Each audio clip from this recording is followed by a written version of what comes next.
I always knew my wife's book club had a weird energy, too many late nights, too many whispered phone calls. But the night she came home smelling like expensive cologne and guilt, everything snapped into focus. I followed her, not physically, but by watching the patterns, every second Tuesday, every rushed shower, every unread book piled on her nightstand.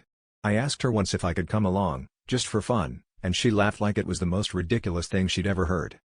Last Tuesday, she left her notebook on the kitchen counter, open to a page that wasn't filled with notes about novels, but instead with therapy prompts and couples exercises. My heart hammered in my chest. When I confronted her, she said she'd been seeing a therapist to work on herself, but the lie crumbled when I recognized the handwriting in the margins. It was my ex's, the woman I nearly married before my wife. I hadn't seen her in years, but her script was burned into my brain.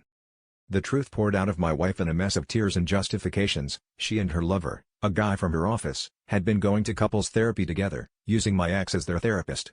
They'd laugh about me, talk about their guilt, let my ex guide them through their secret relationship.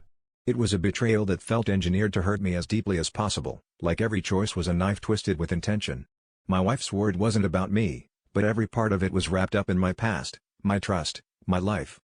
I wanted to rage, to burn everything down, but the real twist was this: I realized I wasn't angry at my wife, or even at my ex, but at myself for ignoring every red flag because it was easier than starting over.